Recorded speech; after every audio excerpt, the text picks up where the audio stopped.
Adapted from archaic translation by Robert Chalmers. Jataka number 63. Takka-Jātaka. Full of anger are women.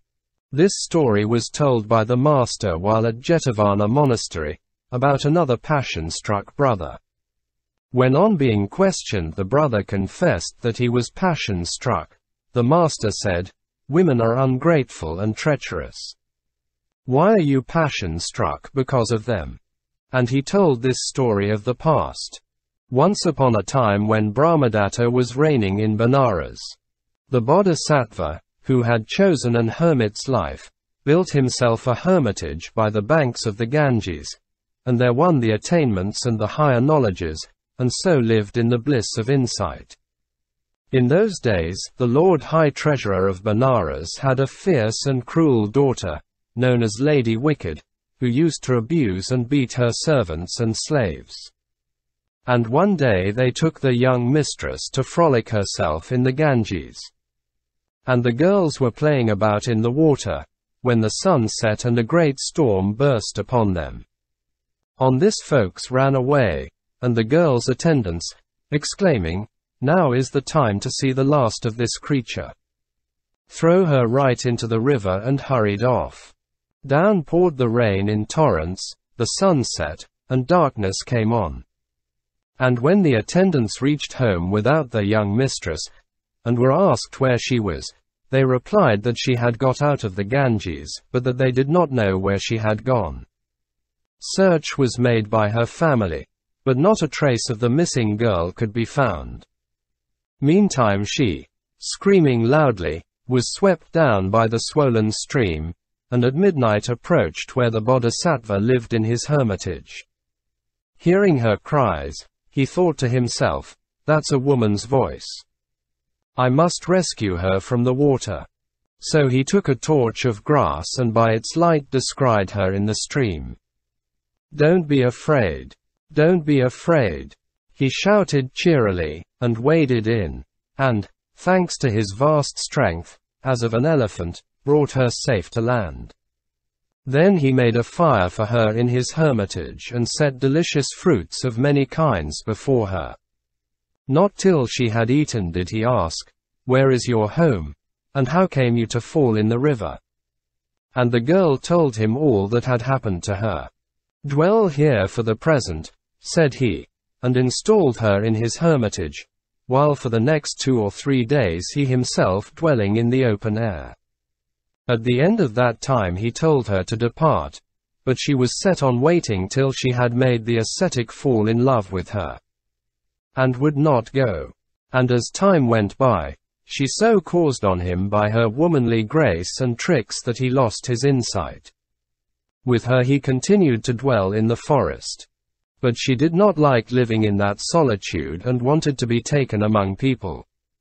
So yielding to her importunities he took her away with him to a border village, where he supported her by astrology telling lucky dates, and so was called the date sage. And the villagers paid him to teach them what were lucky and unlucky seasons, and gave him a hut to live in at the entrance to their village. Now the border was harassed by robbers from the mountains, and they made a raid one day on the village where the pair lived, and looted it.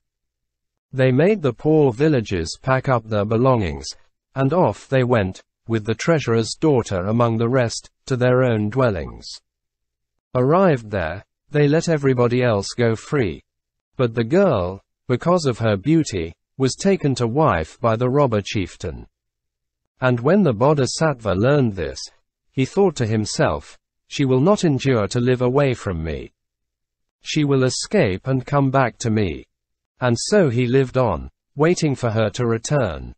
She meantime was very happy with the robbers, and only feared that the date sage would come to carry her away again.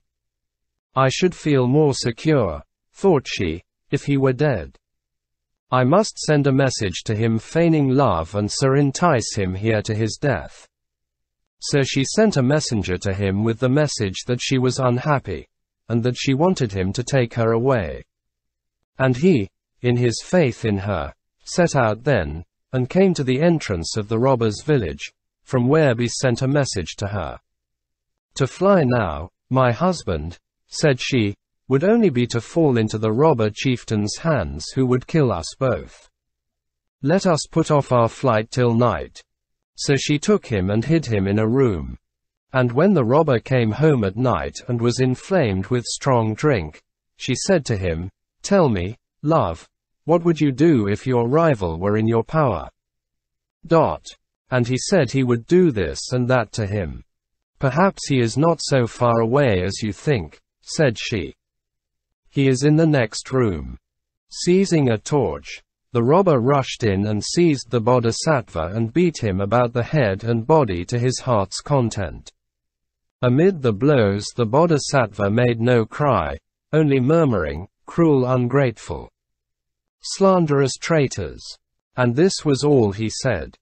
And when he had thus beaten, bound, and laid by the heels the bodhisattva, the robber finished his supper, and lay down to sleep. In the morning, when he had slept off his overnight's debauch, he fell again to beating the bodhisattva, who still made no cry but kept repeating the same 4 words. And the robber was struck with this and asked why, even when beaten, he kept saying that. Listen, said the date sage, and you shall hear. Once I was a hermit living in the solitude of the forest, and there I won insight. And I rescued this woman from the Ganges and helped her in her need, and by her allurements fell from my high estate. Then I left the forest and supported her in a village, from where she was carried off by robbers. And she sent me a message that she was unhappy, pleading me to come and take her away. Now she has made me fall into your hands. That is why I thus exclaim. This set the robber in thinking again, and he thought, if she can feel so little for one who is so good and has done so much for her, what injury would she not do to me? She must die. So having reassured the bodhisattva and having awakened the woman, he set out sword in hand, pretending to her that he was about to kill him outside the village. Then asking her hold the date sage, he drew his sword, and, making as though to kill the sage, split the woman in 2. Then he bathed the date sage from head to foot and for several days fed him with choice foods to his heart's content. Where do you purpose to go now? Said the robber at last. The world, answered the sage, has no pleasures for me. I will become a hermit once more and dwell in my former habitation in the forest. And I too will become a hermit, exclaimed the robber. So both became hermits together, and lived in the hermitage in the forest, where they won the higher knowledges and the attainments, and qualified themselves when life ended to enter the realm of Brahma. After telling these 2 stories, the master explained the relation, by reciting, as Buddha, this stanza. Full of anger are women, slanderers, ungrateful. The sowers of dissension and dispute. Then, brother, walk the path of holiness, and bliss in that you shall not fail to find. His lesson ended, the master preached the truths, at the close of which the passion-struck brother won the fruit of the first path. Also, the master identified the birth by saying, Ananda was the robber chief of those days, and I myself the date sage. Footnotes. A common roadside astrologer in India who makes calculations of stars and finds lucky and unlucky times for ceremonies and for important events. Source. Adapted from archaic translation by Robert Chalmers. Jataka number 64. Durājāna-Jātaka. You think.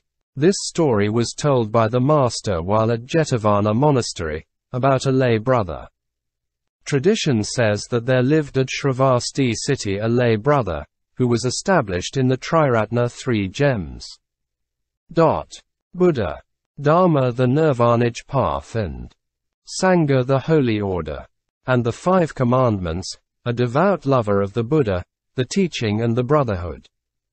But his wife was a sinful and wicked woman. On days when she did wrong, She was as meek as a slave girl bought for 100 pieces. While on days when she did not do wrong, she played my lady, passionate and tyrannical. The husband could not make her out. She worried him so much that he did not go to wait on the Buddha. One day he went with perfumes and flowers, and had taken his seat after due salutation, when the master said to him, "I request, how comes it, lay brother, that 7 or 8 days have gone by without your coming to wait upon the Buddha? My wife, sir, is one day like a slave girl bought for 100 pieces, while another day finds her like a passionate and tyrannical mistress. I cannot make her out. And it is because she has worried me so that I have not been to wait upon the Buddha." Now, when he heard these words, the master said, "Why, lay brother, you have already been told by the wise and good of past days that it is hard to understand the nature of women." And he went on to add, "But his previous existences have come to be confused in his mind, so that he cannot remember." And so saying, he told this story of the past. Once upon a time when Brahmadatta was reigning in Benares, the bodhisattva came to be a teacher of worldwide fame, with 500 young Brahmins studying under him. One of these pupils was a young Brahmin from a foreign land, who fell in love with a woman and made her his wife. Though he continued to live on in Benares, he failed 2 or 3 times in his attendance on the master. For you should know, his wife was a sinful and wicked woman, who was as meek as a slave on days when she had done wrong, but on days when she had not done wrong, played my lady, passionate and tyrannical. Her husband could not make her out at all. And so worried and harassed by her was he that he absented himself from waiting on the master. Now, some 7 or 8 days later he renewed his attendances, and was asked by the bodhisattva why he had not been seen of late. "Master, my wife is the cause," said he. And he told the bodhisattva how she was meek one day like a slave girl, and tyrannical the next. How he could not make her out at all, and how he had been so worried and harassed by her shifting moods that he had stayed away. "Precisely so, young Brahman," said the bodhisattva. "On days when they have done wrong, women humble themselves before their husbands and become as meek and submissive as a slave girl. But on days when they have not done wrong, then they become stiff-necked and insubordinate to their lords. After this manner are women sinful and wicked. And their nature is hard to know. No regard should be paid either to their likes or to their dislikes."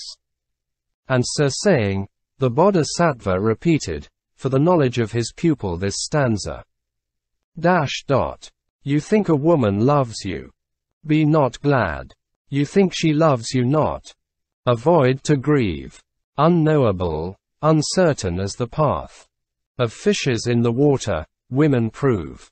Such was the bodhisattva's instruction to his pupil, who from then paid no attention to his wife's whims. And she, hearing that her misconduct had come to the ears of the bodhisattva, ceased from that time forward from her naughtiness. So too this lay brother's wife said to herself, "The perfect Buddha himself knows, they tell me, of my misconduct," and from then on she sinned no more. His lesson ended, the master preached the truths, at the close of which the lay brother won the fruit of the first path. Then the master explained the relation and identified the birth by saying, "This husband and wife were also the husband and wife of those days, and I myself the teacher." Source: adapted from archaic translation by Robert Chalmers. Jataka number 65. Anabhirati-Jātaka. Like highways. This story was told by the master while at Jetavana monastery, about just such another lay brother as the last. This man, when on inquiry he assured himself of his wife's misconduct, came to words with her, with the result that he was so upset that for 7 or 8 days he failed in his attendance. One day he came to the monastery, made his bow to the Lord Buddha and took his seat. Being asked why he had been absent for 7 or 8 days, he replied, "Sir, my wife has misconducted herself, and I have been so upset about her that I did not come." "Lay brother," said the master, "long ago the wise and good told you not to be angered at the naughtiness found in women, but to preserve your equanimity. This, however, you have forgotten, because rebirth has hidden it from you." And so saying, he told, at that lay brother's request, this story of the past.